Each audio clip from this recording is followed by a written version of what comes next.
Good quality sleep is absolutely essential in helping us recover from fatigue. And here to help us is Dr. Kajimoto, and he is going to share some secrets on how we can all sleep well. Thank you for having me. Thank you so much for your time today. So, Dr. Kajimoto, sleep is absolutely essential, isn't it, to help us recover from fatigue? Yes, we all sleep to relieve fatigue. Sleeping allows the autonomic nervous system to rest. That's very important. But we need to encourage good sleep. In other words, before we go to bed, we need to create an environment that gets us ready to sleep. Here's something you can easily do right before bedtime. Stretch to improve your blood circulation and to turn on your parasympathetic nervous system. Okay, great. Please lie down. Dr. Kajimoto, can I do this on the bed or does it have to be on the floor? Anywhere is fine.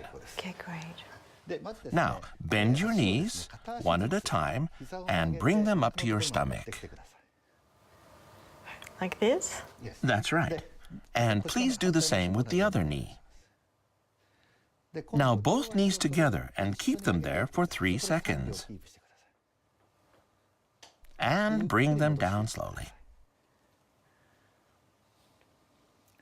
Good. Next, we'll improve the blood flow around the ankles. Please bend a little at the ankles. Keep them like that for 3 seconds. And release. These movements bend and stretch the joints in your ankles, knees, and hips. That promotes blood flow, improves circulation, and warms up your lower body. That helps you get ready to enter deep sleep.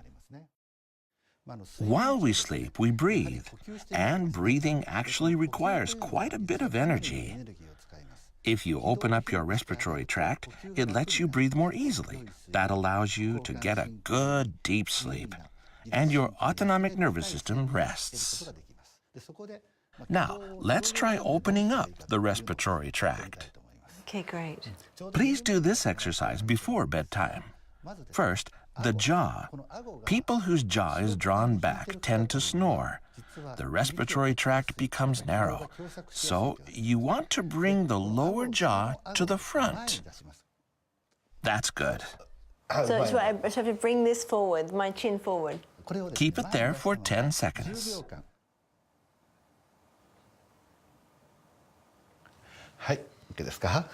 That's a really unusual. I've never done that before with an exercise. It's a really unusual exercise. I'm sure I look funny. Next, let's work on the tongue. If your tongue sinks toward the back of your throat, your respiratory tract becomes narrow. So bring the tongue forward. Exercise your tongue and you'll breathe easily. Tongue forward for 10 seconds.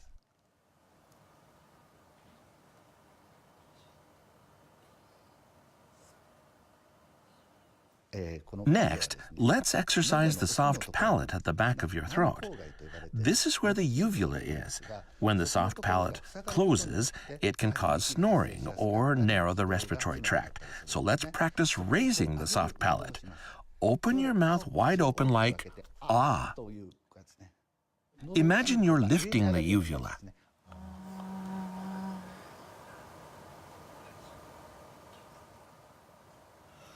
That's good. Okay, because that's another one that we don't do normally, is it? So some of these are quite probably fun to do with your kids as well. Because I notice personally, if I get really tired, I tend to snore a little bit as well. And that's probably good to do before sleep. You're right.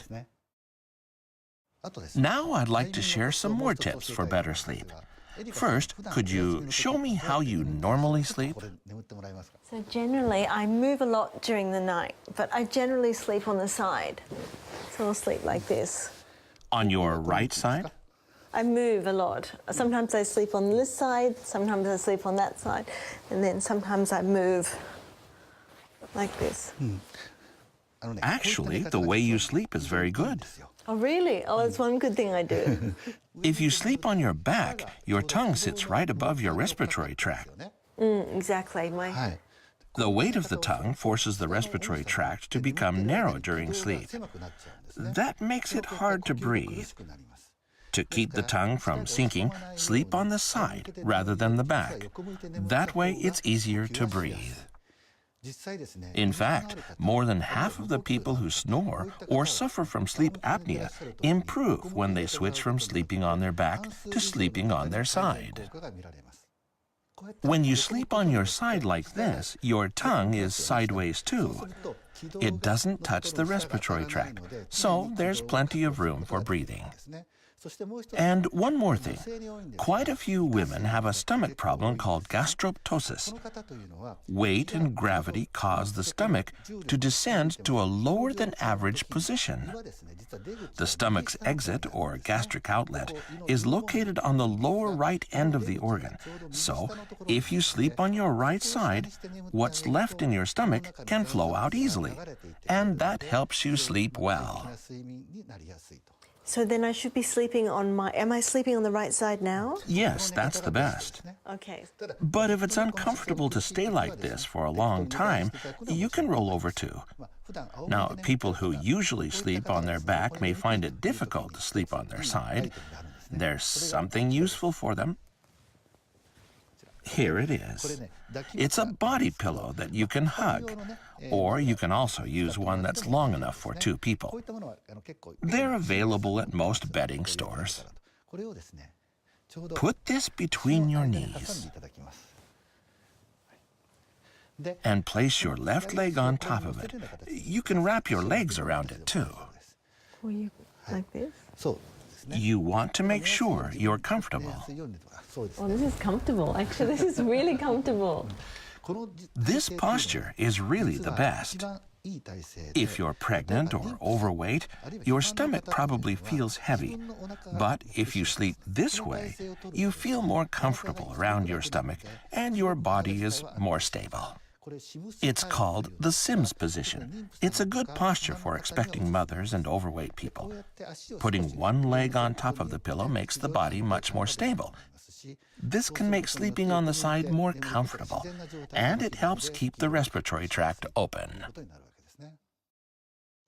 Sometimes, right after people wake up, they feel tired and sluggish, or their body feels heavy. The way you feel first thing in the morning when you're not fully awake yet tells you something about your physical condition. So make sure to check how tired you feel at the beginning of each day. Based on that, you may want to adjust your activity level or workload for the day. That's very important for staying healthy. Thank you so much for your time. どうもありがとうございます。 ありがとうございました。Today's coverage has taught me the importance of not underestimating fatigue. Our modern society makes it really easy for fatigue to accumulate. And while there are no quick fixes, there are lots of small things like prioritizing a well-balanced diet and getting plenty of good quality sleep that can make a big difference in the long term. Looking forward to seeing you again next time.